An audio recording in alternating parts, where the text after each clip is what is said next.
Every team, every topic, everywhere. This is Bleav. Welcome to the Bleav in Steelers show on the Bleav Network. I'm your host, Mark Bergin, providing an instant reaction to what we just saw on Sunday Night Football. The Steelers lose to the Miami Dolphins 16-10. Kenny Pickett throws 3 interceptions, and the Steelers fall short in prime time down in Miami. First few thoughts.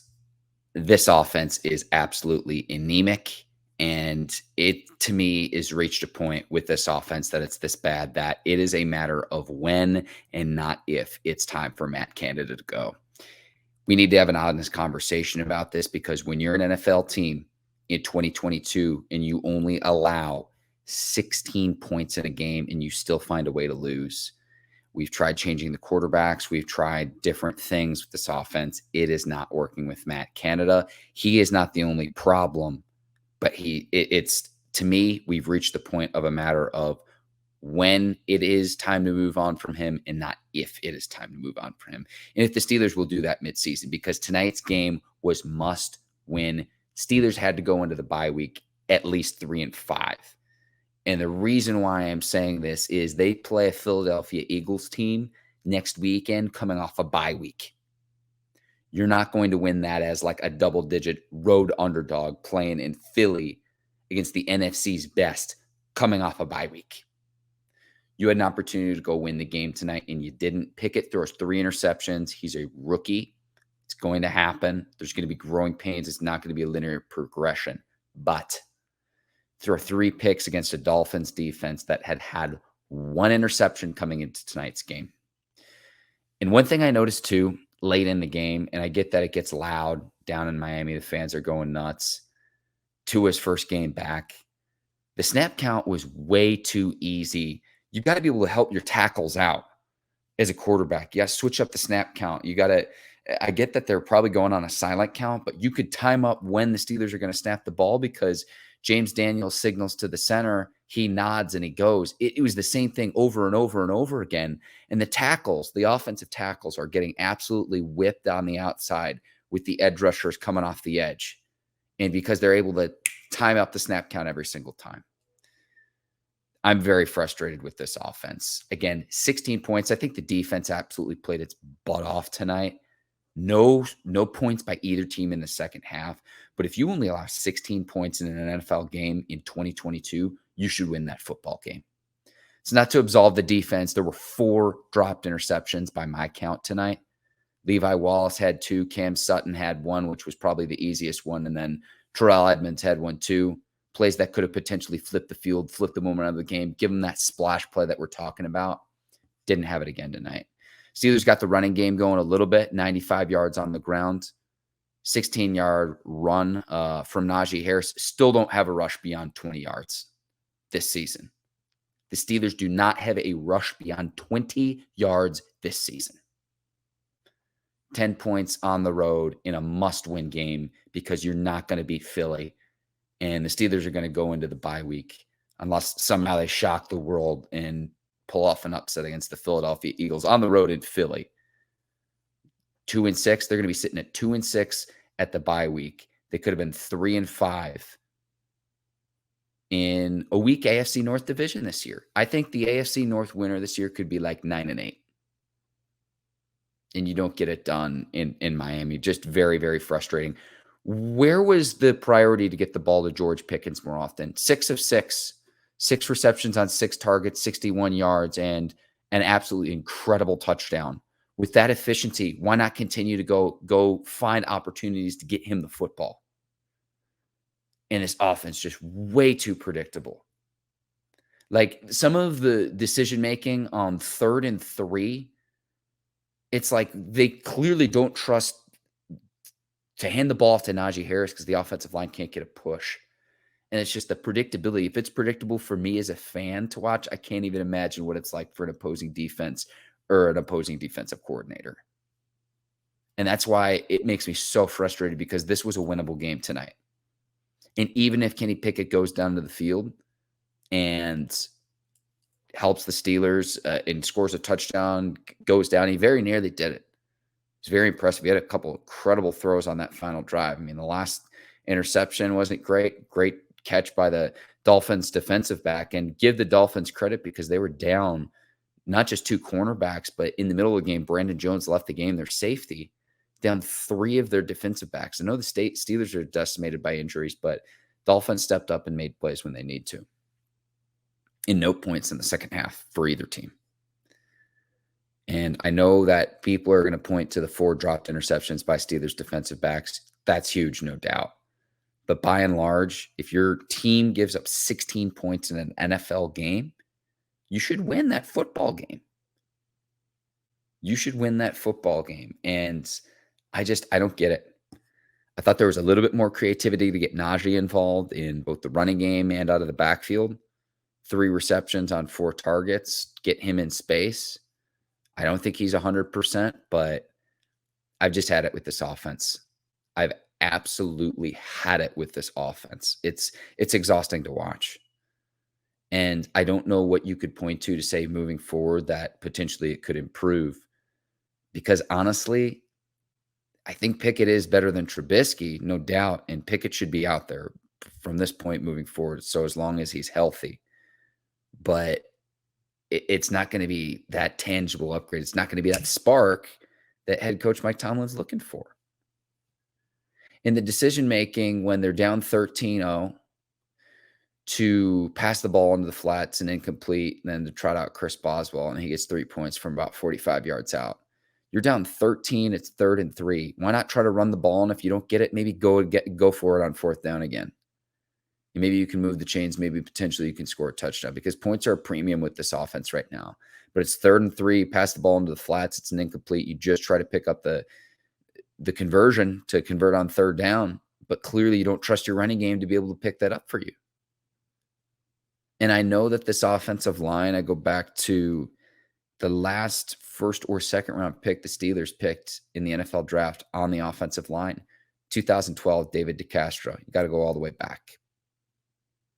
The cupboard's bare right now for the Steelers, where it's just like, from a talent standpoint, it's like when you go grocery shopping and then you pull from the cupboard and you pull from the cupboard and the fridge and everything. Eventually, you're going to run out of groceries. And the Steelers' offensive line cannot get that push that they're looking for. Steelers did run the ball for 95 yards tonight on 23 rushes, 4.1 yards per carry. But where's that home run threat out of the backfield? You still don't have a rush beyond 20 yards? How is that even possible through 7 weeks of play? To where it's like, what's your offensive identity right now if you're the Steelers? And this is why I'm very critical, and I've just had it with Matt Canada. I've reached the point where it's like, again, it's a matter of if and not when for his time in Pittsburgh. And because this was supposed to be the offense that he wanted to run, that you couldn't run with Ben Roethlisberger, given his limitations through 18 seasons in Pittsburgh in terms of having a mobile quarterback and being able to move receivers side to side and run jet sweeps and run motion and roll the quarterback out of the pocket and do all of these exotic things that haven't resulted in points, that haven't resulted in big dynamic plays. The Steelers' offense, the sum doesn't equal its parts. When Pat Freiermuth has 7 touchdowns as a rookie, when Chase Claypool has 11 touchdowns as a rookie in the 2020 season, when Deontay Johnson's a Pro Bowl wide receiver a year ago, same thing with Najee Harris out of the running back position. You see what you have in George Pickens, who's going to be a special player in this league. The sum doesn't equal its parts. So who do you point to? What do you point to for the struggles? It's the coordinator. It's the play calling. It's putting those players in a position to succeed. It's the offensive line. Najee's probably not 100% either. That doesn't help. But the sum does not equal its parts with this offense. And I get that each of those skill position players I just named is 25 and younger. I certainly understand that. So I didn't expect them to be all world. I didn't expect them to be all pro week 1 of the season. But where is the improvement? Where's the improvement in a game that you absolutely must win? And you could see how much it meant to Minkah Fitzpatrick out on the field when he and his teammates are rallying to the football to get the defense off the field and to try to give the offense another opportunity. about what this game meant to Brian Flores, who coached for the Dolphins for 3 seasons, files a lawsuit for how he was treated for this Dolphins as head coach of the Dolphins. They'll say all the right things publicly. This game was personal to both of those men tonight, and the Steelers didn't get it done. That's what's so disappointing tonight. And it's disappointing that you're in a division right now where you'd be sitting in a good position at 3-4, 3-5, because I don't know. I can't envision a scenario where the Steelers go into Philly next weekend and win. And again, the Eagles are coming off a bye week. The Eagles had a bye week here in week 7. AFC North's up for grabs. You might have an AFC North winner that's like 9-8, maybe even 8-9 division winner this year. Division's down. The opportunity was there tonight. And you're going to go into the bye week at 2-6, and we might not know what Mike Tomlin's a victim of his own success. Don't get me wrong, but he's looking at it dead in the eye right now. His first losing season as a head coach in year 16. It's just this offense in 2022 point blank period is not getting it done. And that's what I see time and time and time again of why is that happening? Where do you as a coach put your player, a rookie in Kenny Pickett, to give him easy opportunities to succeed and not just the same check down plays that why we got frustrated with Mitch Trubisky, where it's like, sweet, you want to throw short of the sticks again on a 3rd down conversion instead of pushing the ball downfield. But why not continue to go back to George Pickens? 6 catches on 6 targets with that efficiency. I don't understand that. I genuinely don't understand that when he played a heck of a game. And okay, if the Dolphins make adjustments to take Pickens away, well, then you've got Deontay Johnson. Chase Claypool, keep your feet on one of the first, I think it was the first interception Pickens threw tonight. He's throwing the ball up for Claypool to go up and make a play. Use that 6'4" frame. Play basketball. Go up and get it.